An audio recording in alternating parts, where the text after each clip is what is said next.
back. The Education Bureau met with kindergarten principals today to discuss ways to improve admission to schools in North and Taipo districts. While Acting Chief Executive Carrie Lam insisted there were enough places in Hong Kong, she admitted supply might be tight in North District. Vicky Kung reports. Even grandparents queued for application forms outside kindergartens in Changshui. This grandma said she spent 3 days and nights here just to be at the head of the queue. To play it safe, some parents decided not to put all their eggs in one basket. Mr. Zhu said he applied to 9 schools, but is still worried because each one has more than 1,000 applicants. But fierce competition and long queues aren't the only issues potential students and parents may face. As interviews are conducted in Cantonese, language can also be a barrier for some mainland candidates. This Mandarin-speaking parent said it's impossible for him to train his child to be fluent in Cantonese in a few days. Meanwhile, Acting Chief Executive Carrie Lam insisted there was a sufficient number of kindergarten places in Hong Kong, but admitted that supply might be tight in North District. I have asked the Secretary for Education and his colleagues to closely monitor the situation and to take the necessary steps in the coming 6 months to 9 months, because we are still 9 months before the commencement of the 2014 and 15 school year. Officials from the Education Bureau met with dozens of kindergarten principals from North District and Taipo District to discuss ways to improve things. This senior officer also said all parties have agreed to admit students based on their geographical location. Schools will also switch from paper applications to allowing parents to download electronic applications in the coming year. Vicky Kung, TVB News. The final batch of A-level candidates submitted a petition to the Education Bureau today, seeking entry into university. They accuse education officials of ignoring their plight. Stephanie Choi has more. These candidates feel that the Education Bureau has not considered the needs of the final cohort of students under the previous university entrance exam system. The Education Bureau and the 8 universities, they ignore our results because it is the releasing date of the results is delayed about a month. So we can't get into any universities because they didn't reserve any places for us. They want answers. Despite applying for admission through the necessary procedures, the candidates believe they couldn't get into university because the current admission requirements are for those under the new system. For some, this means achieving grades that are higher than what is required still won't get them into university. Now that the new school year has started, they say something needs to be done fast, but the Education Bureau has not offered them any help. The Education Bureau has replied us with a letter which accuses us of late application of the non-JUPA system, but actually we didn't. Lawmakers such as Sid Ho and Alan Leong have shown their support for these candidates. The candidates have already lodged a complaint to LegCo's Public Complaints Office and hope that this will urge the Education Bureau to place them in universities either by next semester or the coming school year. Stephanie Choi, TVB News. Physicist Peter Higgs of Britain and Francois Englert of Belgium have won the 2013 Nobel Prize for Physics. The Royal Swedish Academy of Sciences cited the two scientists for their theoretical discoveries on how subatomical particles acquire mass. Their theories were confirmed last year by the discovery of the so-called Higgs particle. The two will now share the $1.2 million prize.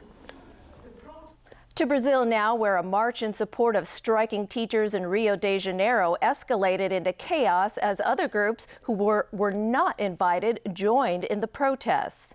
As James Aiken reports, the hijacked event was the latest in a series of challenges for the country's security forces. The striking teachers have been demanding better wages for months. Their march to stir up public support began peacefully. The country has the money to support or to bring Olympiads and the World Cup. Where's the money for education and for health and for everything else? But as the group made its way through the streets of Rio de Janeiro yesterday, it became apparent the event had attracted more than just teachers. By the time the protesters had reached City Hall, police estimated the group had swelled to more than 10,000 people. Before long, some were tossing grenades and firebombs at public buildings. Over the next several hours, masked demonstrators and anarchists trashed nearby banks and even torched a bus. Riot police eventually dispersed the mobs with tear gas. Rio's police forces have been criticized in recent months for being too forceful in response to street protests that have snowballed over the past few months. Despite the sacking of the head of the military police, allegations of police brutality against demonstrators continue, and politicians are under fire for alleged corruption. Cities in Brazil have become increasingly tense as major world events approach. Authorities are struggling to maintain security ahead of the 2014 World Cup and the 2016 Olympic Games. James Aiken, TVB News. Argentina's president will undergo surgery later today to remove blood between her brain and her skull. Doctors had ordered Cristina Fernandez to rest for a month after discovering a blood clot in her skull that's now putting pressure on her brain and causing headaches. Performing surgery to relieve that pressure became more urgent after Fernandez began feeling numbness in her arm. The surgery involves drilling small holes through her skull to remove the blood.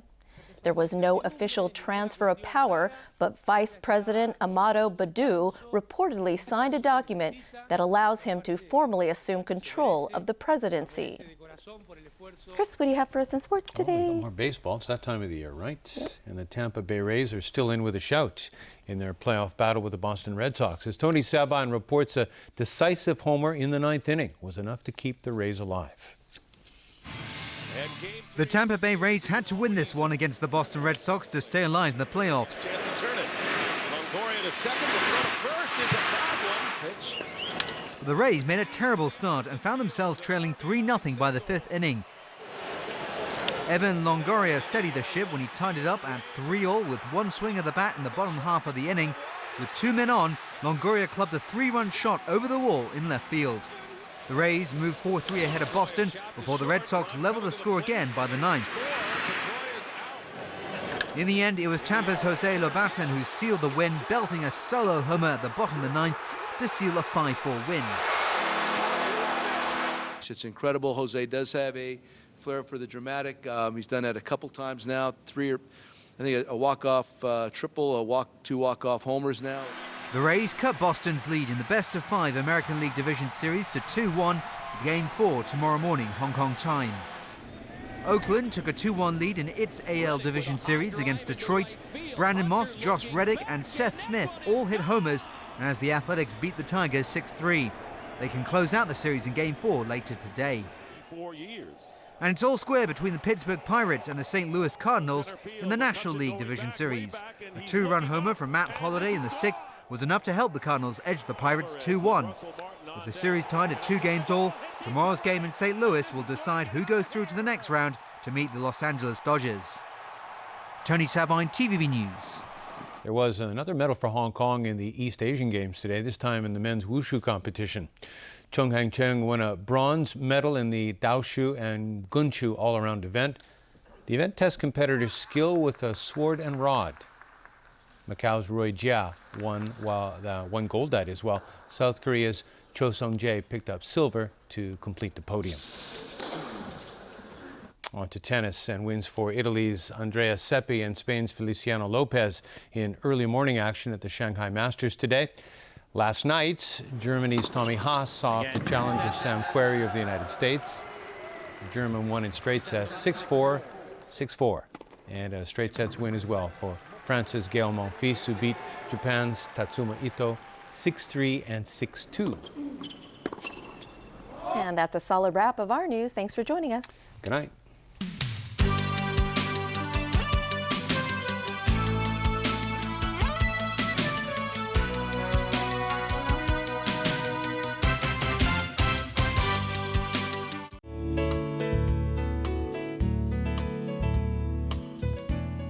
Good evening. It was mainly cloudy and dry with some haze today.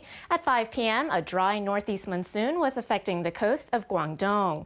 Today's temperatures range from 25.6 to 29 degrees, and the relative humidity was between 58 to 68%. The current temperature is now standing at 27 degrees Celsius, and the relative humidity is 68%. So, Freddie, how's the weather tomorrow?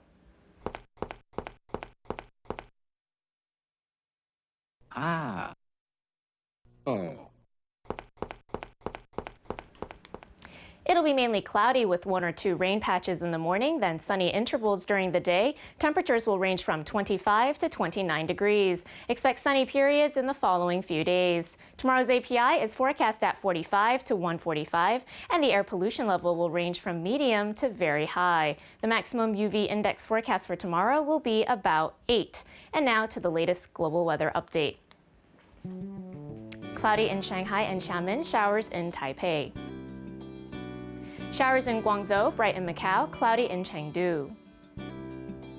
Cloudy in Beijing, Seoul, and Tokyo. Thunderstorms in Bangkok, rain in Ho Chi Minh City and Manila.